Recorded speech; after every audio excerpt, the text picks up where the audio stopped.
हाय दोस्तों, आज हम जो है अलंकार के विषय में चर्चा करने वाले हैं। अभी तो जैसा कि पिछला वीडियो में हमने आप लोग को संधि के बारे में बताया था, आज पूरा जो है टॉपिक जो है अलंकार के विषय में बताएंगे। तो सबसे पहले चलो देखते हैं कि अलंकार क्या है, अलंकार कितने प्रकार के होते हैं, अलंकार में क्या क्या उसके उदाहरण होते हैं, कैसे समझना है, ये सब आज के इसी वीडियो में हम दिखाने वाले हैं। ठीक है दोस्तों, चलिए सबसे पहले हम देखते हैं अलंकार। अलंकार अलंकार अलंकार आप लोग सभी लोग नाम सुने होंगे कि अलंकार क्या है। अलंकार अलंकार किसे कहते हैं? काव्य की शोभा बढ़ाने वाले शब्दों को अलंकार कहते हैं, जिसका शाब्दिक अर्थ होता है चमत्कार या आभूषण। ठीक है, तो आभूषण कह सकते हैं या चमत्कार कह सकते हैं। तो काव्य की शोभा बढ़ाने वाले शब्दों को अलंकार कहते हैं, और अलंकार का अर्थ होता है आभूषण या गहना कह सकते हैं। तो अलंकार जो है, अलंकार के कितने भेद है? अलंकार के दो भेद है। अलंकार के कितने भेद है? दो। एक क्या है? एक है शब्दालंकार, शब्दालंकार, और दूसरा क्या है उसका? अर्थालंकार, अर्थालंकार। ठीक है दोस्तों, ये शब्दालंकार और अर्थालंकार ये अलंकार के भेद है। तो शब्दालंकार किसे कहते हैं और अर्थालंकार किसे कहते हैं, इन्हीं टॉपिक पे हम दोनों पे चर्चा करेंगे। तो शब्दालंकार किसे कहते हैं? पहला पॉइंट है शब्दालंकार, जो शब्दों के माध्यम से काव्य की शोभा बढ़े उसे कहते हैं शब्दालंकार। शब्दों के माध्यम से काव्य की शोभा बढ़े उसे कहते हैं शब्दालंकार। और शब्दालंकार के यहाँ पे हम आप लोग को तीन भाग दिखाने वाले हैं। शब्दालंकार के कितने भाग है? तीन भाग है। पहला हमारा क्या है? अनुप्रास अलंकार, अनुप्रास अलंकार। दूसरा है हमारा यमक अलंकार, और तीसरा है हमारा श्लेष अलंकार, शेष अलंकार। ठीक है दोस्तों, तो सबसे पहले अभी हम शब्दालंकार पे चर्चा कर लेते हैं। शब्दा के बाद हम दिखाते हैं अर्थालंकार, जो कि बेसिकली हाई स्कूल इंटर में ये सवाल पूछे जाते हैं, ऐसे क्वेश्चन हमें पूछे जाते हैं। ठीक है दोस्तों, तो अनुप्रास अलंकार क्या है? अनुप्रास अलंकार कहते किसे है, इसकी परिभाषा क्या है, उदाहरण सहित हम जो है इस टॉपिक पे चर्चा करेंगे। तो सबसे पहले हम बात करते हैं अनुप्रास अलंकार। सबसे पहले हम बात करते हैं अनुप्रास अलंकार। अनुप्रास अलंकार पे चर्चा करते हैं। अनुप्रास अलंकार क्या है? अनुप्रास अलंकार किसे कहते हैं? जहां पर वर्ण की आवृत्ति बार बार हो, जहां पर वर्ण की आवृत्ति बार बार हो उसे कहते हैं अनुप्रास अलंकार। जैसे इसका एग्जाम्पल जैसे दोस्तों दिखाते हैं, इसका एग्जाम्पल देखिए। तरनी तनुजा, तरनी तनुजा तट कमाल, कमाल तरुवर बहु छाए। देखिए दोस्तों, अभी जैसे कि हम परिभाषा बताए कि अनुप्रास अलंकार किसे कहते हैं? जहां पर वर्ण या अक्षर की आवृत्ति बार बार आए उसे कहते हैं अनुप्रास अलंकार। जैसे तरनी तनुजा तट तमाल तरुवर बहु छाए, यहाँ पर दोस्तों त त त त की आवृत्ति जो है, जो त वर्ण है, वर्ण या अक्षर है, उसकी आवृत्ति बार बार हुई है, इसलिए यह कौन सा अलंकार है? यह हमारा अनुप्रास अलंकार है। ठीक है दोस्तों, अनुप्रास अलंकार समझ गए। अब चलते हैं दूसरा पॉइंट हम क्या है? यमक अलंकार। दूसरा क्या है? यमक अलंकार। तो सबसे पहले बात करते हैं यमक अलंकार किसे कहते हैं। यमक अलंकार जहां पर एक ही शब्द, जहां पर एक ही शब्द की आवृत्ति दो बार हो, या जहां पर एक शब्द एक से अधिक बार आए उसे कहते हैं यमक अलंकार, लेकिन उसका अर्थ जो है अलग अलग हो। ठीक है दोस्तों, तो एक बार फिर से देख लेते हैं यमक अलंकार। यमक अलंकार उसे कहते हैं जहां पर एक ही शब्द जो है दो बार आए किंतु उसका अर्थ अलग अलग हो, उसे कहते हैं यमक अलंकार। जैसे इसका एग्जाम्पल दिखाते हैं। इसका एग्जाम्पल दिखाते हैं। काली घटा का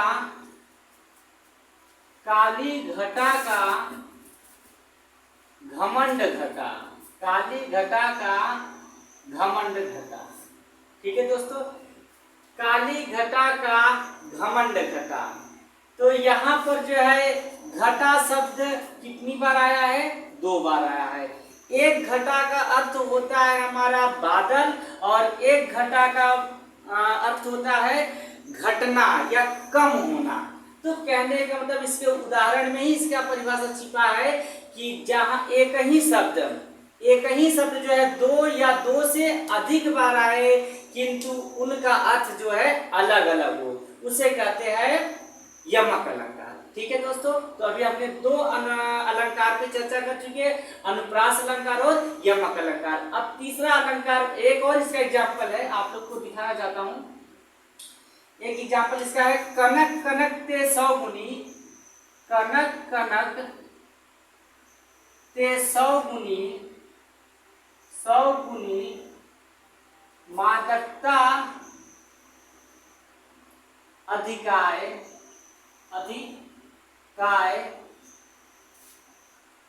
वा पाए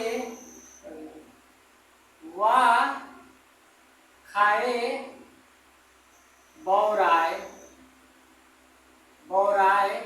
जग या पाए बौराए।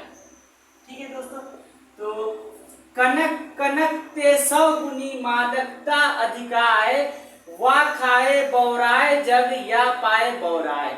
यहाँ पर कनक कनक शब्द एक ही है, लेकिन एक ही शब्द के 2 बार आया है, लेकिन हर बार उसका अर्थ क्या होगा? अलग अलग होगा। तो जहां पर एक ही शब्द 2 या 2 से अधिक बार आए किंतु उसका अर्थ जो है अलग अलग हो, उसे कहते हैं यमक अलंकार। एक कनक का मतलब होता है सोना और एक कनक का अर्थ होता है धातु। ठीक है दोस्तों, तो अब चलते हैं हम श्लेष अलंकार। कौन सा अलंकार? श्लेष अलंकार। तो श्लेष अलंकार किसे कहते हैं? श्लेष अलंकार जहां पर एक ही शब्द एक बार आए किंतु उसका अर्थ जो है भिन्न भिन्न हो। जहां पर एक ही शब्द जो है कितनी बार आए? एक बार आए किंतु उसका अर्थ जो है भिन्न भिन्न हो, उसे कहते हैं श्लेष अलंकार। उसे क्या कहते हैं? श्लेष अलंकार। जैसे कि इसका एग्जाम्पल दिखा दे आप लोग को। इसका एग्जाम्पल एक है, रहीम जी का है, रहीमन पानी राखिए बिन पानी, रहीमन पानी राखिए बिन पानी सब सून, पानी गए न उबरी मोती मानुष चून। ठीक है दोस्तों, तो बहुत अच्छा दोहा है रहीम जी का। रहीमन पानी, रहीमन पानी राखिए बिन पानी सब सून, पानी गए न उबरे मोती मानुष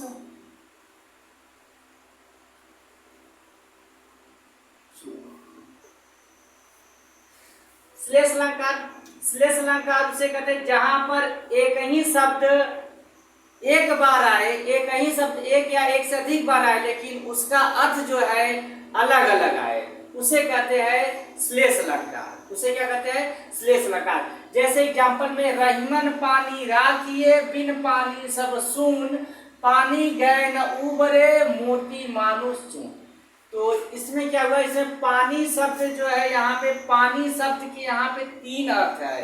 एक पानी का अर्थ हो गया मोती, दूसरे पानी का अर्थ हो गया मानुष, तीसरे पानी का अर्थ क्या हो गया? चून। यानी एक जो है पानी शब्द एक है, ये पानी शब्द कितनी बार है? एक बार है। एक पानी का अर्थ हो गया मोती, क्या हो गया?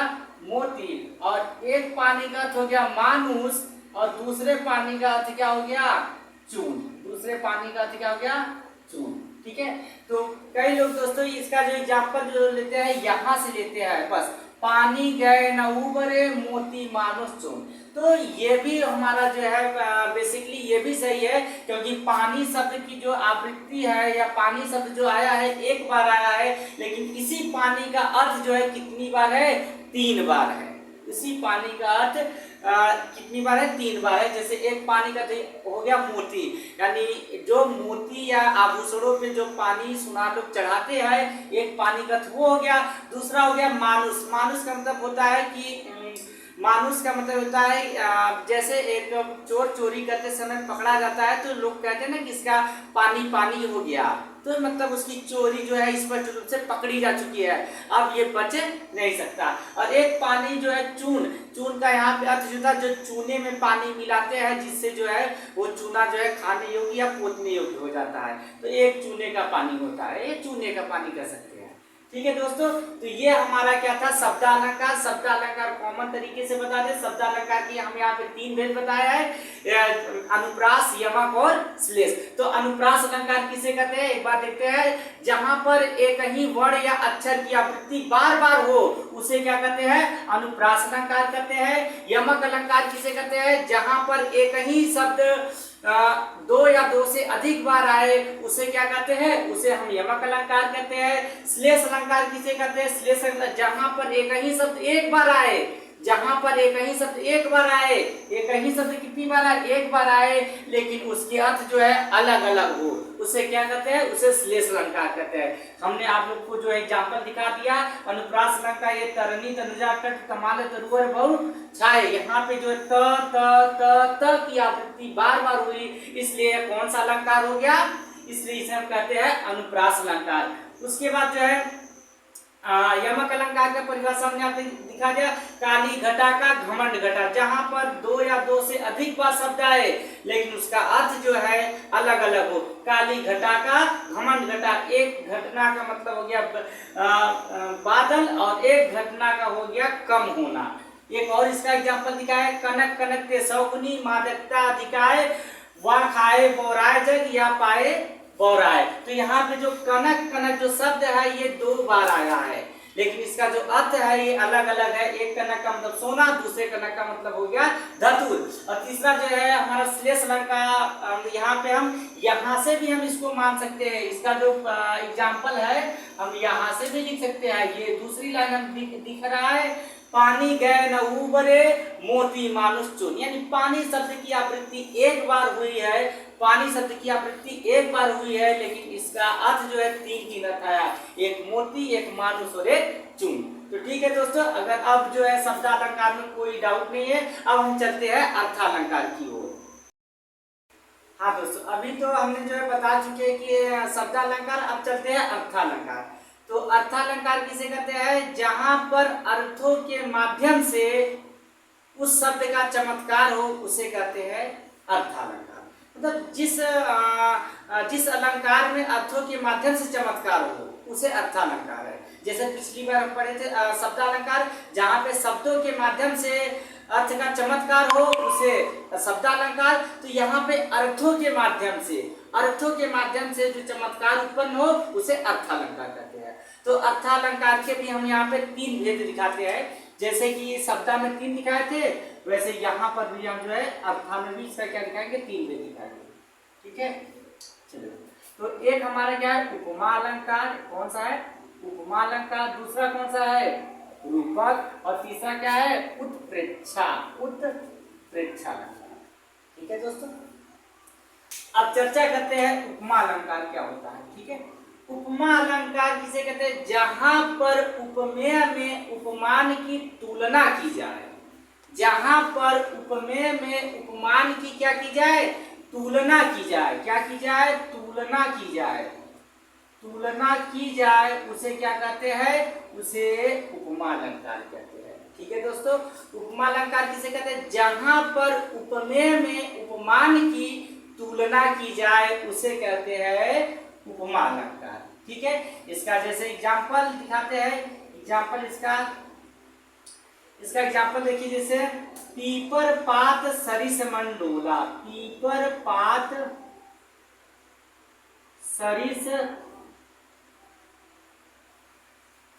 मन डोला,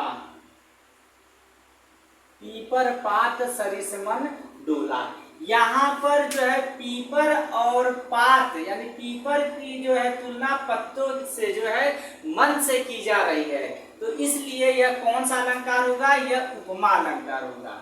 तो उपमा अलंकार में यहाँ पे पीपर के पत्तों की तुलना जो है मन से की जा रही है, इसलिए यह जो है उपमा अलंकार होगा। तो उपमा अलंकार किसे कहते हैं, जहां पर उपमेय में उपमान की तुलना की जाए उसे कहते हैं उपमा अलंकार। पीपर पात सरिस मन डोला। दूसरा पॉइंट क्या है हमारा, दूसरा हमारा है रूपक अलंकार। रूपक अलंकार किसे कहते हैं, जहां पर उपमेय में उपमान का भेद रहित आरोप छुपा हो या उसकी समानता बताई जाए उसे कहते हैं रूपक अलंकार। रूपक अलंकार जहां पर उपमेय में उपमान का क्या हो, भेद रहित, क्या हो, भेद रहित आरोप, जहां पर भेद रहित आरोप हो उसे क्या कहते हैं, रूपक अलंकार कहते हैं। उपमेय में उपमान का भेद रहित आरोप हो उसे रूपक अलंकार कहते हैं। इसका एग्जाम्पल दिखाते हैं, जैसे चरण कमल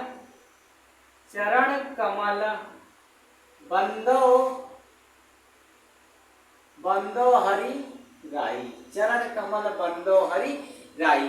तो यहाँ पर जो है चरण और कमल में भेद रहित आरोप छिपा है, इसलिए यह जो है रूपक अलंकार होगा। ठीक है दोस्तों, तो रूपक अलंकार का ये सबसे आसान और सबसे जो है सबसे सरल जो है ये उसका उदाहरण है चरण कमल बंदो हरि राई।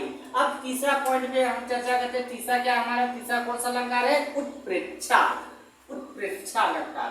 तो उत्प्रेक्षा अलंकार क्या होता है, जहां पर उपमेय में उपमान की संभावना या कल्पना व्यक्त की जाए उसे उत्प्रेक्षा अलंकार कहते हैं। तो उत्प्रेक्षा अलंकार में कल्पना या संभावना क्या की जाती है, संभावना या कल्पना व्यक्त की जाए उसे क्या कहते हैं, उत्प्रेक्षा अलंकार कहते हैं। तो उत्प्रेक्षा अलंकार किसे कहते हैं, जहां पर उपमेय में उपमान का संभावना या कल्पना व्यक्त की जाए उसे उत्प्रेक्षा अलंकार कहते हैं। जैसे इसका एग्जाम्पल कुछ बड़ा है, सोहत ओढ़े पीत पट्टू श्याम सलोने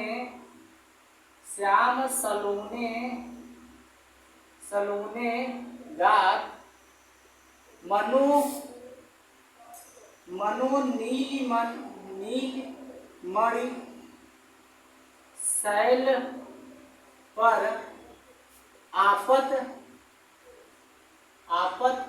आपत परयो प्रभात। तो इसका एग्जाम्पल है उत्प्रेक्षा अलंकार के कि सोहत ओढ़े पीत पटु श्याम सलोने गात मनो नीलमण शैल पर आपत प्रयोग प्रभात। तो इसमें कौन सा अलंकार छिपा है, इसमें उत्प्रेक्षा अलंकार है, क्योंकि उत्प्रेक्षा अलंकार में संभावना या कल्पना व्यक्ति की जा रही है। जैसा कि इसका अर्थ जो है कि श्री कृष्ण सोहत ओढ़े पीत पटु, यानी सोहत ओढ़े, सोहत का मतलब यहाँ पे कौन हो गया, सोहत मतलब कृष्ण भगवान जी है, पीला वस्त्र जो धारण किए हुए है, जैसा कि दिखाई दे रहा है कि सुबह सुबह जो है सूर्य उदय जो है हो रहा है। तो यहाँ पे जो है संभावना व्यक्त किया गया है कि श्री कृष्ण जी के कपड़ों की तुलना जो है किससे की गई है, सूर्य की प्रकाश की किरणों से। सोहत ओढ़े पीत पटु श्याम सलोने गात मनो या मनहु नीलमल शैल पर आपत प्रयोग प्रभात। ठीक है, तो उसे क्या कहते हैं, उत्प्रेक्षा अलंकार। तो एक हम इसका एक आप लोग को ट्रिक बताना चाहता हूँ, उपमा रूपक और उत्प्रेक्षा का सबसे आसान तरीका बताना चाहता हूँ, जिससे कि इसकी पहचान की जा सकती है कि कौन सा अलंकार है। जैसे उपमा अलंकार की पहचान करने के लिए, उपमा अलंकार में क्या होता है, उपमा अलंकार में तो उपमा अलंकार में सा सी से शरीर, सा सी से शरीर, ये किसके बाद योजक चिन्ह है। क्या होता है? योजक, योजक, योजक यानी ये जो माइनस का चिन्ह नहीं दिख रहा है, यही हमारा क्या है? योजक चिन्ह। तो योजक चिन्ह, ये योजक चिन्ह है।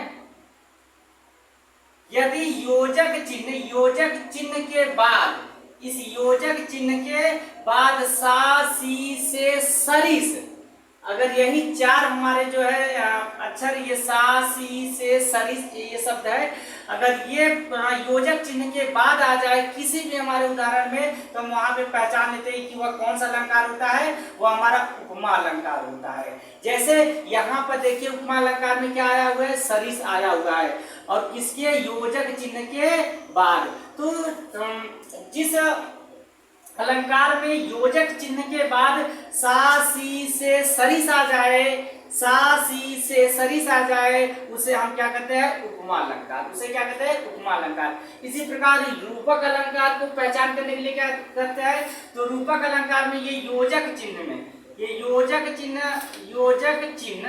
तो योजक चिन्ह के बाद, योजक चिन्ह के बाद ये सा सी से सरिस ये क्या हो? न आए। क्या हो? ये न आए, तो उसे क्या कहते हैं? उसको हम पहचान कर लेते हैं ये हमारा कौन सा है? ये हमारा रूपक अलंकार है। तो रूपक अलंकार में पहचान केवल योजक चिन्हों से होता है, यानी दो शब्द रहेगा, दो शब्दों के बीच में योजक चिन्ह लगा रहेगा, और उसके बाद जो है सा सी से सरिस न आए, उसे क्या कहते हैं? रूपक अलंकार। ठीक है, देखिए जैसे यहाँ पे चरण कमल बंदो हरि राई, चरण और कमल के बीच में योजक चिन्ह तो आ गया, लेकिन सा सी से सरिस ये हमारा नहीं आया। तो जहां पे केवल योजक चिन्ह आए, उसके बाद जो है सा सी सरिस न आए, उसकी पहचान क्या हो जाती है? रूपक अलंकार। अब देखते हैं तीसरा हमारा क्या? उत्प्रेक्षा अलंकार।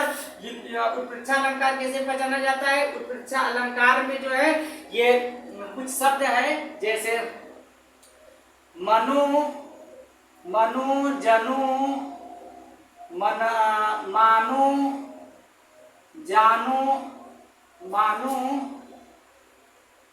जानू, मनहू, जनहू।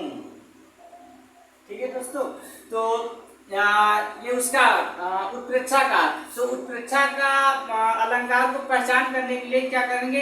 कहीं पर भी अगर मनु, जनु, मनहू, मानो, जानो, मनहू, जनहू, अगर ये शब्द कोई एक शब्द अगर आ जाए, तो वो कौन सा अलंकार होता है? वो हमारा उत्प्रेक्षा अलंकार होता है। जैसे कि हम इसमें देखते हैं, इस वाले में लाइन में, सोहत ओढ़े पीत पटु श्याम सलोने गात, मनु आ गया, मनु, तो यही होता है कि मनो, जनो या मानो, जानो, मनहू, जनहू। अगर इसमें से 6 में से कोई भी एक अगर यहाँ पे शब्द आ जाता है, तो हमारा कौन सा अलंकार होता है? उत्प्रेक्षा अलंकार होता है। तो दोस्तों आई होप, मैं आशा करता हूँ कि आप सबको ये वीडियो जो है पसंद आया होगा। तो इसके लिए जो है लाइक और सब्सक्राइब करना। Thank you.